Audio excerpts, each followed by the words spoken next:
자동차 회사의 운명이 변압기 용량에 달려 있다고 하면 믿으시겠습니까? 어서 오세요. 반갑습니다. 오늘도 기분 좋은 날 되시기를 바랍니다. 요즘 뉴스 보시면 관세 얘기가 끊이질 않습니다. 미국이 또 뭘 올린다, 중국이 보복한다, 우리 자동차는 어쩌나. 솔직히 이런 뉴스 나올 때마다 가슴이 철렁하신 분들 많으실 겁니다. 아들, 딸 다니는 회사가 현대차 협력사라면 더 그러시겠죠. 그런데 있잖아요. 저는 오늘 관세 얘기를 하려는 게 아닙니다. 관세보다 훨씬 더 근본적인 전쟁이 이미 시작됐거든요. 지금 이런 생각 드실 겁니다. 아니, 관세도 무서운데 뭐가 더 있다는 거야? 당연합니다. 저도 처음엔 그랬으니까요. 근데 이 이야기를 끝까지 들으시면 생각이 완전히 바뀌실 겁니다. 현대차 그룹이 전북 새만금에 무려 10조 원을 투자한다는 소식 혹시 들으셨습니까? 단순히 공장 하나 더 짓는 게 아닙니다. AI 데이터 센터, 수소 설비, 로봇 공장까지. 자동차 회사가 왜 갑자기 이런 걸 짓는다는 건지 도대체 무슨 계산인지 궁금하지 않으십니까? 결론부터 말씀드리면 이건 자동차 회사가 살아남기 위한 몸부림이 아닙니다. 완전히 다른 회사로 탈바꿈하겠다는 선언입니다. 그리고 그 중심에 전기라는 한 단어가 있습니다. 지금부터 명쾌하게 정리해 드릴게요. 왜 현대차가 자동차 만드는 회사에서 전기를 다루는 회사로 바뀌려 하는지, 그리고 이게 우리나라 산업 전체에 어떤 의미가 있는지 한번 차근차근 따져보겠습니다. 우리가 흔히 알고 있는 상식 하나 짚고 가겠습니다. 자동차 회사는 자동차를 잘 만들면 된다. 엔진 좋고 디자인 예쁘고 안전하면 그만이다. 예전엔 맞았을지 몰라도 지금은 상황이 완전히 바뀌었습니다.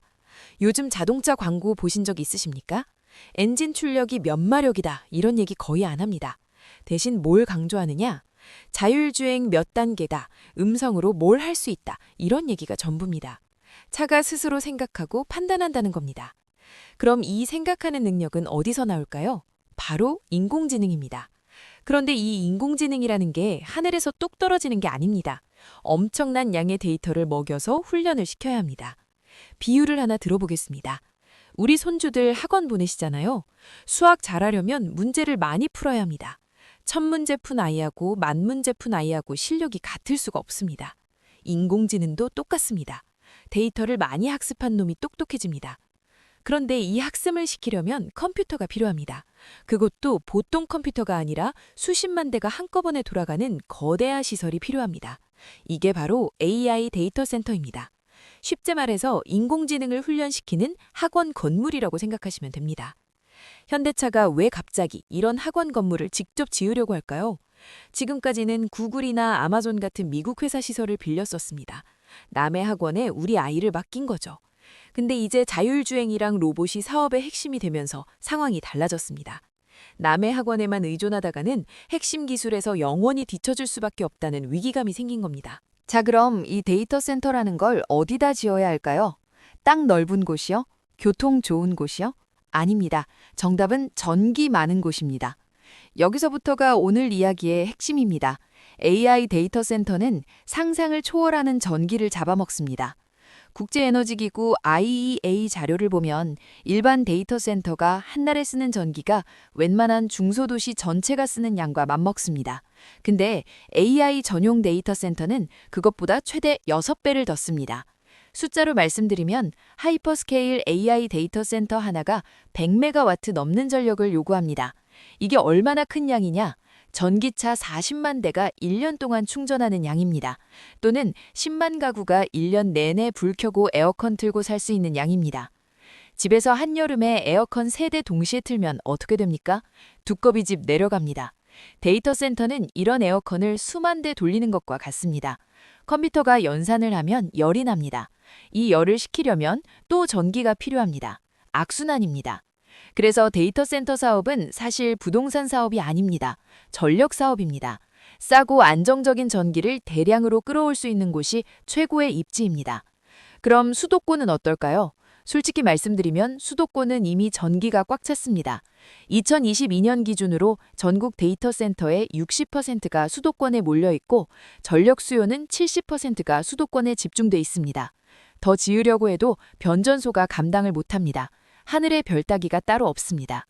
그래서 눈을 돌린 곳이 어디냐? 바로 새만금입니다. 새만금이 어떤 곳입니까? 여의도 면적의 140배입니다. 서울 전체보다 넓습니다. 그런데 중요한 건 크기가 아닙니다.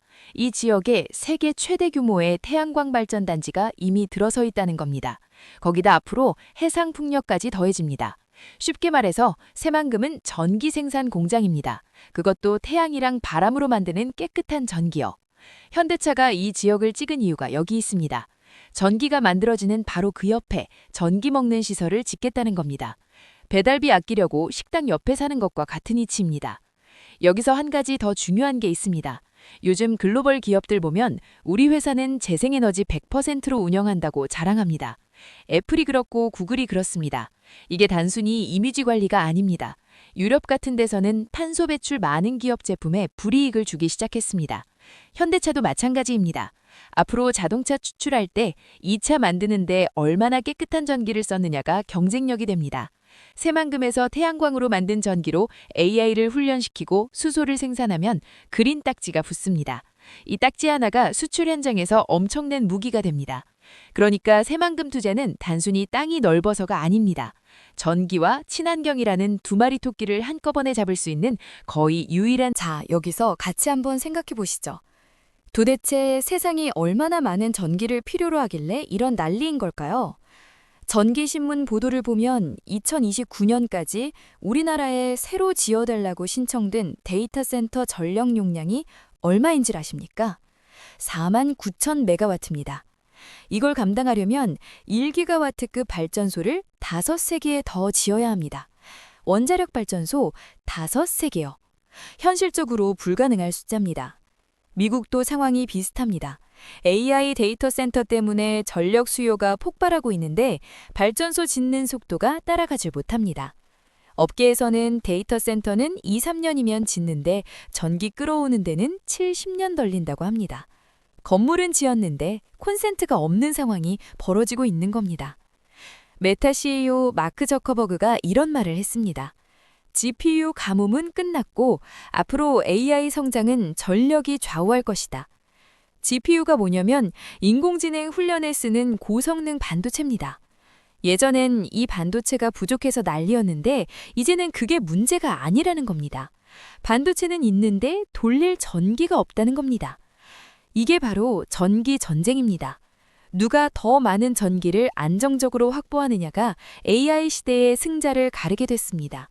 반도체 전쟁 다음은 전기 전쟁입니다. 그리고 이 전쟁은 이미 미국 얘기를 좀 더 해보겠습니다. AI 산업을 주도하는 미국이 가장 먼저 전기 부족에 부딪혔습니다. 미국 에너지부 자료를 보면 2023년 기준 데이터 센터가 미국 전체 전력의 4.4%를 썼습니다. 그런데 2028년에는 이게 최대 12%까지 올라갈 수 있다고 합니다. 5년 만에 3배 가까이 뛰는 겁니다. IEA는 더 충격적인 전망을 내놨습니다. 2030년이 되면 미국에서 데이터 처리에 쓰이는 전력이 철강, 시멘트, 알루미늄, 화학 이런 에너지 먹내 산업 전체를 합친 것보다 많아질 수 있다고 합니다. 컴퓨터가 공장보다 전기를 더 쓰는 세상이 온다는 겁니다. 그래서 미국은 지금 어떻게 하고 있느냐? 가스발전소 끓여던 거 미루고 있습니다. 원자력 발전소 수명 연장하고 있습니다. 소형 원자로를 데이터 센터 전용으로 붙이는 방안까지 검토 중입니다. 심지어 일부 데이터 센터 회사들은 아예 자기네 발전소를 직접 짓겠다고 나섰습니다. AI 팩관을 주려면 반도체만 있으면 되는 줄 알았는데 그게 아니었습니다. 전기가 없으면 반도체가 무슨 소용입니까? 아무리 좋은 자동차가 있어도 기름이 없으면 못 달리는 것처럼요. 미국이 부랴부랴 전력 인프라에 돈을 쏟아붓고 있는 이유입니다. 유럽은 또 다른 길을 가고 있습니다. 미국처럼 무조건 늘리는 게 아니라 규제로 조이고 있습니다. 아일랜드나 네덜란드 같은 나라는 아예 신규 데이터 센터 건설을 제한하기 시작했습니다. 왜냐하면 전기가 부족하니까요. EU는 데이터 센터 운영자한테 에너지를 얼마나 쓰는지, 재생에너지 비중이 얼마인지 매년 보고하라고 의무화했습니다. 근데 유럽이 마냥 막기만 하느냐? 그건 아닙니다. 2025년 4월에 EU가 AI 대륙 행동 계획이라는 걸 발표했습니다. 향후 5, 7년 안에 데이터 센터 처리 능력을 3배로 늘리겠다는 겁니다. 단 조건이 있습니다. 에너지 효율성 기준을 충족하는 곳에만 허가를 내주겠다는 겁니다. 중국은 더 독특합니다. 동수서산이라는 정책을 쓰고 있습니다. 동쪽의 데이터를 서쪽에서 개선한다는 뜻입니다. 데이터 수요는 베이징, 상하이 같은 동부 대도시에 몰려 있는데 전기는 서부 내륙에 많으니까요. 그래서 데이터 센터를 전기 있는 서쪽으로 분산시키고 있습니다. 나라마다 방식은 다르지만 본질은 같습니다. AI 시대에 전기 확보가 국가 경쟁력이 됐다는 겁니다. 전기가 없으면 AI도 없습니다. 이건 선택의 문제가 아니라 생존의 문제입니다. 자, 그럼 우리나라는 어떻습니까? 솔직히 말씀드리면 상황이 녹록지 않습니다. 아까 말씀드렸듯이 데이터 센터의 60%가 수도권에 몰려 있습니다. 전력 수요의 70%도 수도권입니다. 2029년까지 이게 80%대로 올라갈 거라는 전망도 있습니다. 수도권 전력망이 터지기 직전입니다. 실생활에서 늪이시는 분들도 계실 겁니다. 여름만 되면 전력 피크 경보가 뜹니다. 에어컨 온도 좀 올려가려고 뉴스에서 난립니다. 근데 AI 데이터 센터는 에어컨을 24시간 365일 끄지 않고 돌리는 것과 같습니다. 여름 피크가 1년 내내 계속된다고 생각하시면 됩니다. 송전탑 세우려면 주민 반대에 부딪힙니다. 발전소 지으려면 환경 문제가 터집니다. 변전소 하나 증설하는데도 몇 년이 걸립니다. 그 사이에 데이터 센터 수요는 눈덩이처럼 불어나고 있습니다. 이게 바로 우리나라의 딜레마입니다. AI 하고 싶은데 전기가 없습니다. 전기 만들고 싶은데 시설 지을 데가 없습니다. 시설 지으려면 사회적 합의가 필요한데 시간이 없습니다. 삼중고입니다. 이런 상황에서 새만금 같은 지역이 새롭게 주목받는 겁니다. 수도권 바깥에서 전기 문제를 해결할 수 있는 몇 안 되는 돌파구니까요. 여기서 의견이 갈릴 수 있는 지점이 하나 있습니다. 과연 현대차가 이 판단을 제대로 한 걸까요? 어떤 분들은 이렇게 생각하실 수 있습니다. 자동차나 잘 만들 것이지 왜 엉뚱한 데 돈을 쓰느냐. 10조 원이면 전기차 공장을 몇 개나 더 지을 수 있는 돈입니다. 당장 관세 맞아서 힘든데 먼 미래 투자할 여유가 있느냐. 충분히 일리 있는 지적입니다. 반대로 이런 시각도 있습니다. 지금 투자 안 하면 영원히 뒤처진다. 테슬라가 왜 무섭습니까? 차를 잘 만들어서가 아니라 자율주행 데이터를 가장 많이 갖고 있어서입니다. 그 데이터로 AI를 훈련시키니까 다른 회사들이 쫓아갈 수가 없습니다. 현대차가 남의 데이터 센터만 빌렸으면 어떻게 될까요? 핵심 데이터와 기술이 남의 손에 들어갑니다. 자율주행차 두뇌를 남이 쥐고 있는 겁니다. 차는 우리가 만들었는데 진짜 중요한 건 남이 갖고 있는 상황. 이게 과연 자동차 회사의 미래일까요?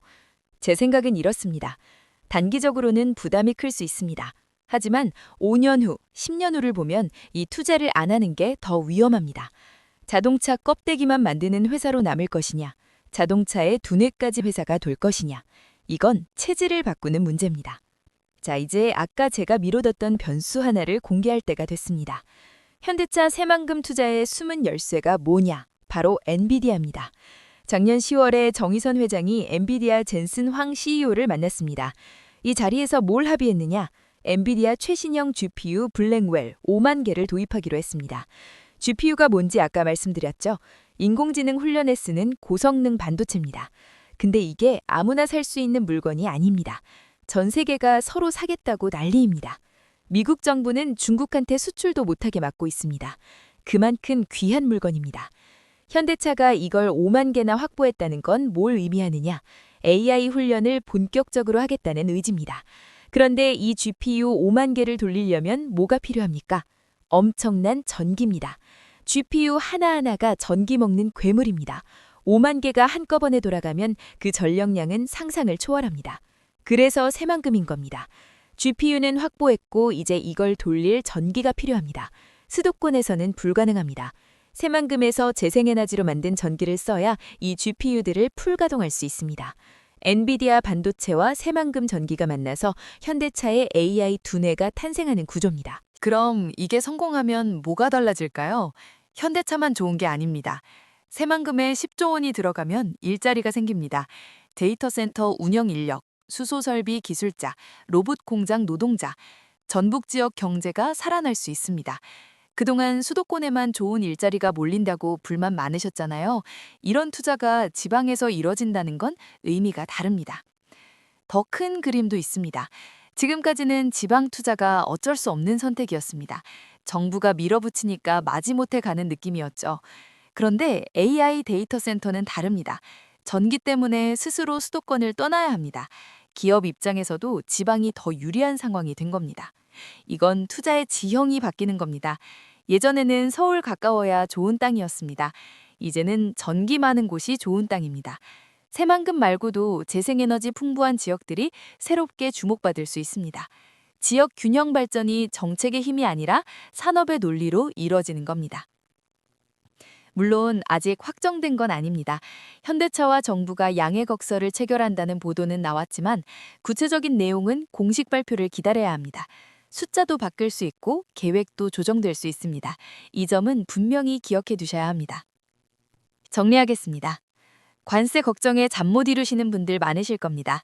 하지만 관세는 지나가는 바람입니다. 오늘 10%였다가 내일 15% 됐다가 협상하면 또 바뀝니다. 진짜 중요한 건 바람이 아니라 땅의 지형입니다. AI와 전기라는 지형이 바뀌고 있습니다. 이 지형 변화에 올라탄 기업은 살아남고 못한 기업은 뒤처집니다. 현대차가 새만금에 10조 원을 베팅하려는 건 이 지형 변화의 한복판에 서겠다는 선언입니다. 자동차 회사가 전기 회사가 되는 시대, 이상하게 들리시겠지만 이게 현실입니다. 앞으로 자율주행차가 얼마나 똑똑하냐는 그 회사가 전기를 얼마나 확보해내냐에 달려 있습니다. 변압기 용량이 기업의 운명을 가르는 시대가 정말로 왔습니다. 두려워하실 필요는 없습니다. 변화는 항상 기회를 함께 가져옵니다. 우리나라가 반도체 강국이 된 것처럼 AI 전력 강국이 될 수도 있습니다. 준비하는 자에게 기회는 옵니다. 다만 이번 현대차 투자 계획은 아직 보도 단계입니다. 공식 발표 전까지는 가능성 중 하나로 봐주시기 바랍니다. 구독을 누르고 좋아요를 누를 때마다 힘이 납니다. 정말 감사합니다. 여러분은 어떤